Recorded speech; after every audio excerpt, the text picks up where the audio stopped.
खुद से हार जाऊं वो अलग बात है, वरना झुकने वाला मैं इंसान नहीं हूँ। खुद से हार जाऊं वो अलग बात है, वरना झुकने वाला मैं इंसान नहीं हूँ। कह दो मुसीबतों से कि बदल दे अपनी राह, कह दो मुसीबतों से कि बदल दे अपनी राह, क्योंकि रुकने वाला मैं इंसान नहीं हूँ, क्योंकि रुकने वाला मैं इंसान नहीं हूँ। नमस्कार दोस्तों, आप सभी का हमारे आज इस नए वीडियो में स्वागत है। अगर आप आज हमारे यूट्यूब चैनल पर पहली बार आए हैं तो चैनल को सब्सक्राइब और ये जो पास वाली घंटे दिखी दे रही इससे जरूर दबाएं, जिससे आने वाले वीडियो की नोटिफिकेशन आप सबको सबसे पहले मिलेगी और वीडियो को भी सबसे पहले देखो। तो दोस्तों शुरुआत करते हैं। और आज है 23 फरवरी 2024 और today current affair episode number ये है हमारा 211वां। अगर आपने पिछले एक भी एपिसोड नहीं देखे हैं तो वो सभी भी जरूर देख लेना, क्योंकि उसमें मैंने आप सभी के लिए most important current affair plus static GK करवाए हैं।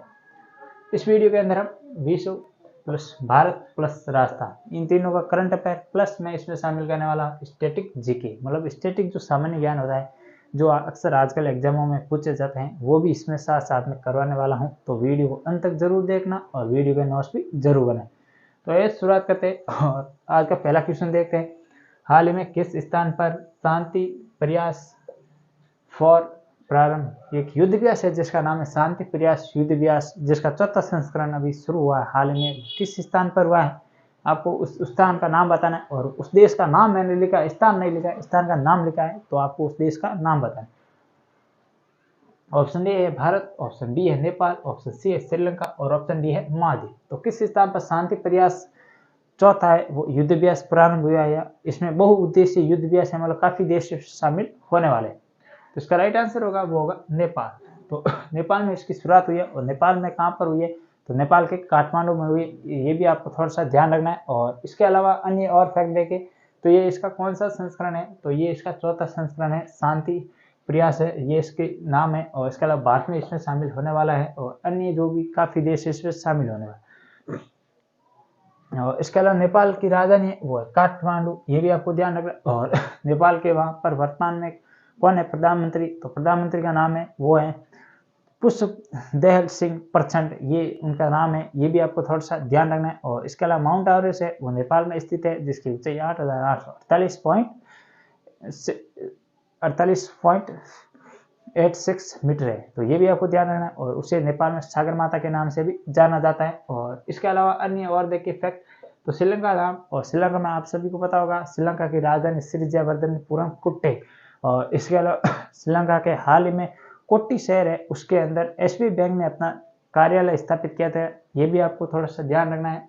और इसका एक ऑप्शन आपको दिख रहा है जो डी नंबर ऑप्शन है मालदीव। तो मालदीव की राजधानी है वो है माले। और मालदीव के हाल ही में नए कौन बने हैं यहाँ के राष्ट्रपति, उनका नाम है मुजू। इनका एग्जाम में सवाल आ चुका है, तो ये भी आपको थोड़ा ध्यान रखना है। और मालदीव और मिनिकॉय को अलग करने वाला 8 डिग्री चैनल है, ये भी आपको थोड़ा सा ध्यान रखें। और इसके अलावा एसएसजीडी में एक और भी क्वेश्चन आया, 4 देशों के नाम देकर एक इस देश का नाम दिया और बोला कि स्थलीय सीमा कौन साझा करता है या किस देश के साथ भारत की सीमा लगती है। तो ये भी आपको थोड़ा सा ध्यान रखना है। और यहाँ से ये मैंने क्वेश्चन और इसके बारे में जो जानकारी थी वो मैंने बता दी। फिर आइए आगे बढ़ते हैं, देखते हैं आज का दूसरा क्वेश्चन। हाल ही में अंतर्राष्ट्रीय सौर गठबंधन का 119वां सदस्यीय देश माल्टा बना है। इसका मुख्यालय किस स्थान पर है, आपको ये बताना है। जो अंतर्राष्ट्रीय सौर जो संगठन है या इंटरनेशनल सोलर अलायंस, इसका मुख्यालय किस देश में स्थित है, ये आपको बताएं। क्योंकि हाल में ये चर्चा में आया, क्योंकि इसका 118 सदस्य पहले थे और एक और जो देश इसमें शामिल हुआ, तो इस कुल सदस्यों की संख्या हो गई थी, वो हो गई थी 119। अब इसका मुख्यालय कहाँ पर है ये आपको बताना है। ऑप्शन ए वो है भारत, ऑप्शन बी है यूएसए, ऑप्शन सी है वो है यूएई और ऑप्शन डी है वो है कर्नाटक। किस स्थान पर है, तो ये है भारत के अंदर, ये भी आपको ध्यान। और भारत में ये कहाँ पर स्थित है, तो ये है कर्नाटक के भारत के अंदर। ये कहाँ है, गुरुग्राम हरियाणा के अंदर स्थित है, ये भी आपको ध्यान रखना। और एकमात्र सौर संगठन जिस मुख्यालय भारत के अंदर स्थित है, जो कि उसकी स्थापना कब हुई थी, तो कोप जो 15 हुआ था पेरिस के अंदर, उसमें ये संकल्पना की गई इसकी स्थापना के लिए। और वो कब हुआ था, तो वो आपको बताना है। कोप जो 15 कब हुआ था ये आपको कमेंट बॉक्स में बताना है, जो कि पेरिस पे हुआ था। और इसके अलावा भारत और यूएसए, अगर यूएसए देखें तो यूएसए की राजधानी वाशिंगटन डीसी, ये भी आपको ध्यान रखना है। और यूएसए के वर्तमान में कौन है वहाँ के प्रेसिडेंट, तो वो है जो बाइडेन। और इसके अलावा नंबर 3 पर है यूएई। आप पता होगा हाल ही में यूएई के ही अबू धाबी में एक मंदिर बना है जो कि विश्व का दूसरा सबसे बड़ा मंदिर है, तो ये भी आपको थोड़ा सा ध्यान रखना है। और इसके अलावा कनाडा और भारत के मध्य विवाद चल रहा है काफी। कनाडा की राजधानी वो है ओटावा। आइए फिर आगे बढ़ते हैं, देखते आज का जो तीसरा क्वेश्चन है, प्रतिवर्ष अंतर्राष्ट्रीय मातृभाषा दिवस कब मनाया जाता है। तो आपको ये बताना है कि प्रतिवर्ष जो अंतर्राष्ट्रीय मातृभाषा दिवस है ये कब मनाया जाता है। तो ऑप्शन ए है वो है 20 फरवरी, ऑप्शन बी है 21 फरवरी, ऑप्शन सी है 22 फरवरी और ऑप्शन डी है 16 फरवरी। तो ये कब मनाया जाता है। तो ये मनाया जाता है प्रतिवर्ष 21 फरवरी को अंतर्राष्ट्रीय मातृभाषा दिवस मनाया जाता है। इस क्वेश्चन के बारे में इतना कुछ अधिक जानकारी नहीं, आप इतना सा थोड़ा सा याद रख लेना ये मनाया कब जाता है। बाकी 2 फरवरी को विश्व आर्द्रता भूमि दिवस मनाया जाता है, 4 फरवरी को कैंसर दिवस मनाया जाता है और इसके अलावा ये दिवस थोड़ा सा आपको थोड़ा सा ध्यान रखना है।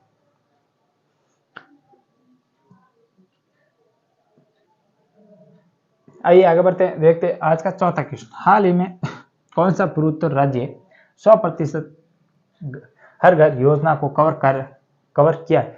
तो हाल ही में वो कौन सा पूर्वोत्तर राज्य है जिसके द्वारा 100% जो हर घर जल मिशन था उसके तहत जो काम करना था उसको पूर्णतः किया है 100%। ऑप्शन ए है वो है एपी का है अरुणाचल प्रदेश, ऑप्शन बी है वो असम, ऑप्शन सी है मणिपुर और ऑप्शन डी है नागालैंड। तो इसका राइट आंसर होगा वो होगा ऑप्शन नंबर ए मणिपुर, इसका राइट आंसर होगा। नहीं, इसका जो राइट आंसर अरुणाचल प्रदेश होगा। ये भी ध्यान रखना है, जो कि पूर्वोत्तर राज्य है 100% हर घर जल को कवर करने वाला है, तो ये भी आपको ध्यान रखना। और अरुणाचल प्रदेश की राजधानी है वो है आपकी ईटानगर, तो ये भी आपको ध्यान रखना। नामदफा और मानेरी है, ये दो कहाँ पर स्थित है जो राष्ट्रीय उद्यान है वो है अरुणाचल प्रदेश में। और पेमा खांडू है अरुणाचल प्रदेश के मतलब मुख्यमंत्री।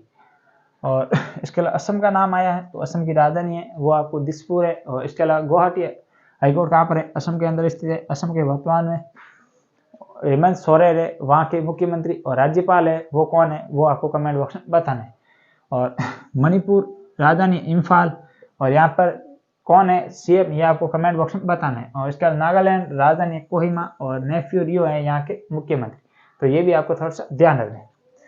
ये थे कुछ 4 क्वेश्चन जिसमें मैंने विश्व और भारत का करंट अफेयर बताए हैं। अब ये जो 2 स्पेशल क्वेश्चन है ये है विशेष तौर से राजस्थान करंट अफेयर से संबंधित। तो आज का 5वां क्वेश्चन है वो है हाल ही में पीएम नरेंद्र मोदी द्वारा बरसिंह सर बीकानेर में कितने मेगावाट के सौर ऊर्जा प्लांट था उसका शिलान्यास किया गया। ऑप्शन ए है 350 मेगावाट, ऑप्शन बी है 300 मेगावाट, ऑप्शन सी है वो है 200 मेगावाट और ऑप्शन डी है वो है 100 मेगावाट। तो कितने मेगावाट का हाल ही में नरेंद्र मोदी जी द्वारा किया गया उद्घाटन मतलब या शिलान्यास किया गया था सौर ऊर्जा प्लांट का, तो ये था 300 मीटर। ये भी 300 जो मेगावाट है ये भी इतना ध्यान रखना है आपको। बाकी इतना इसमें कुछ है नहीं। और आज का जो 6वां क्वेश्चन है वो है ऑयल इंडिया ने किस स्थान पर तेल की शुरुआत की खोज की है। तो तेल की जो खोज शुरुआत हो चुकी है, शुरुआत कहाँ से की है या किस जिले से की। ऑप्शन की ए है वो है आपका फलोदी, ऑप्शन बी है बीकानेर, ऑप्शन सी है गंगानगर और ऑप्शन डी है जालौर। तो हाल ही में ऑयल इंडिया द्वारा जो फलोदी है यहाँ पर या यहाँ से एक गांव का नाम है मिठड़ियावास गांव, यहाँ से तेल की खोज की प्रारंभ हो चुका है और यहाँ से खोजा जा सकता है। मतलब खोज स्टार्ट हो गई, मिलेगा या नहीं मिलेगा वो बाद में पता चलेगा। तो ये थे कुल आज में 6 क्वेश्चन। मुझे बताना वीडियो कैसा लगा, कुछ तबीयत मिस्टेक होने के कारण छोटा बना पाया, फिर भी ज़्यादा से ज़्यादा बताने की कोशिश की है। आज के लिए इतना ही, चैनल को सब्सक्राइब जरूर कर लेना। कल फिर मिलेंगे इसी जोश और जुनून के साथ, तब तक के लिए जय हिंद जय भारत।